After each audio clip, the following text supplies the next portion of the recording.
அன்பார்ந்தவர்களே, முயற்சிக்கு ஓய்வு கிடையாது, முயற்சிக்கு ஓய்வு இருக்கக்கூடாது என்ற ஒரு உணர்வு இங்கு நமக்கு உணர்த்தப்படுகிறது. நமது வாழ்க்கையிலே முயற்சி தொடர்ந்து கொண்டு தான் இருக்க வேண்டும்.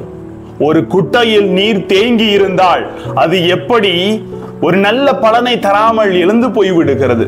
ஆனால் ஒரு ஆறானது ஓடிக்கொண்டிருக்கிற நிறையில் தான் நிறைய பலன்களை அளிப்பது போல நமது முயற்சியும் இருக்க வேண்டும் என்ற உள்ளுணர்வை இன்று வார்த்தை வழியாக இறைவன் தெளிவுபடுத்த விரும்புகிறார். வாங்க வார்த்தையோடு பயணம் செய்து முயற்சியை பற்றி தெரிந்து கொள்ளுவோம்.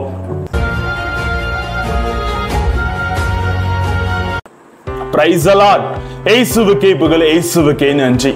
இறைவனின் அருட்கரமும் இறையாசிரும் உங்களோடு உங்கள் குடும்பத்தோடு முழுமையாக தங்கிட உங்களை நான் வாழ்த்துகிறேன். அன்பில் நிலைத்திருப்பவர்களே, பொறுமைக்கு எல்லை இருக்கிறது என்று சொல்லுவார்கள். பொறுத்து பொறுத்து பார்த்து சில பேர் இந்த வார்த்தையை பயன்படுத்துவார்கள். என் பொறுமைக்கும் ஒரு அளவு இருக்குது, ஒரு எல்லை இருக்குது என்று சொல்லுவார்கள்.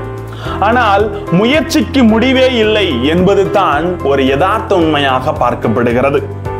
விழுவது தவறல்ல, விழுந்து எழாமல் இருப்பது தான் தவறு என்று எத்தனையோ வல்லுநர்கள் சொல்லிக் கொண்டு தான் இருக்கிறார்கள். அதுபோல தோற்பது தவறல்ல, தோற்றாலும் மீண்டும் முயற்சி செய்யாமல் இருப்பது தான் தவறு என்று உணர்த்தப்படுகிறது. இன்றைய நற்செய்தியில் பல முறை வலைகளை போட்டு மீன் ஒன்றும் கிடைக்காமல் இனிமேல் பிறகு பார்த்து கொள்ளலாம் என்று முடிவு செய்து தனது வலைகளை பழுது பார்த்து கொண்டிருக்கிறார் பேதுரு. இயேசுவின் வார்த்தையை கேட்டு மீண்டும் முயற்சி செய்கிறார். இந்த மீண்டும் முயற்சி தான் நமது வாழ்க்கையிலே வலுப்படுத்துவதாக இருக்கிறது. இன்று எத்தனையோ சூழ்நிலைகளை சோர்ந்து போய் விடுகிறோம், வீழ்ந்து போய் விடுகிறோம். ஆழத்திற்கு தள்ளி கொண்டு போய் மீன் பிடிக்க உங்கள் வலைகளை போடுங்கள் என்று ஆண்டவர் சொல்லுகிறார்.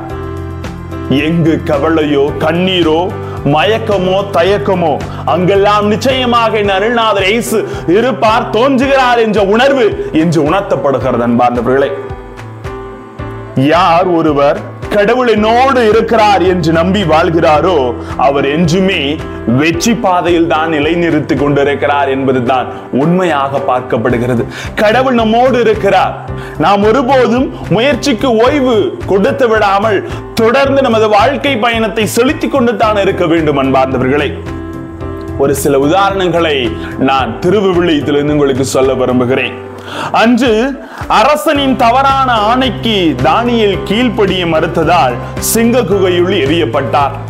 ஆனால் அவரோ தம் கடவுள் இறந்தோரின் கடவுள் அல்ல, மாறாக வாழ்வோரின் கடவுள் என்று நம்பி தமது நம்பிக்கை நிறைந்த கண்களை கடவுள் பக்கம் திருப்புகிறார். அன்பார்ந்தவர்களே, இன்று நாம் நமது வாழ்க்கையிலே சிங்க குகையை போன்று எத்தனைய குகைகளிலே வீழ்ந்து விடுகிறோம். அன்பார்ந்தவர்களே, வறுமை என்னும் குகைக்குள் எரியப்படுகிறோம், நோய் என்னும் குகைக்குள் எரியப்படுகிறோம், மரணம் என்னும் குகைக்குள் எரியப்படுகிறோம். பல சமயங்களில் முத்துக்குள் சிற்பி இருப்பதில்லை, மண்ணுக்குள் மாணிக்கம் இருப்பதில்லை, தண்ணீருக்குள் தாமரை இருப்பதில்லை. எத்தனை முறை முயன்றாலும் எவ்வளவு முயன்றாலும் படிக்கும் பாடத்தில் வெற்றி கிடைப்பதில்லை. இல்லறத்திலும் சுகமில்லை, துறவரத்திலும் சுகமில்லை. எடுக்கும் முயற்சிகள் சிகரம் எட்டுவதில்லை என்று நாம் துவண்டும் போகலாம். பல வகையான இன்னலான குகைக்குள் நாம் தள்ளப்படலாம். அங்கெல்லாம் நமக்கு இருக்க வேண்டியது நம்பிக்கை. அந்த நம்பிக்கை என்ற முழு மூச்சு நம்ம நிறைந்து காணப்பட வேண்டும் என்று ஆண்டவர் இன்று வழிபடுத்துகிறார். இதோ நான் உன்னை மனிதர்களை பிடிப்பவர் ஆக்குவேன் என்று அவர் தெளிவுபடுத்துகிறார். முதல் வாசகத்திலே ஞானம் நிறைந்தவர்களாக, ஞானம் கடவுளுக்கு அடுத்தது தான் அனைத்தும் என்பதை பவுலடியார் தெளிவுபடுத்துகிறார். அன்பார்ந்தவர்களே, முயற்சிக்கு ஓய்வு நாம கொடுத்துட்டோம்னா நம்ம வாழ்க்கை வீழ்ந்து போய்விடுகிறது.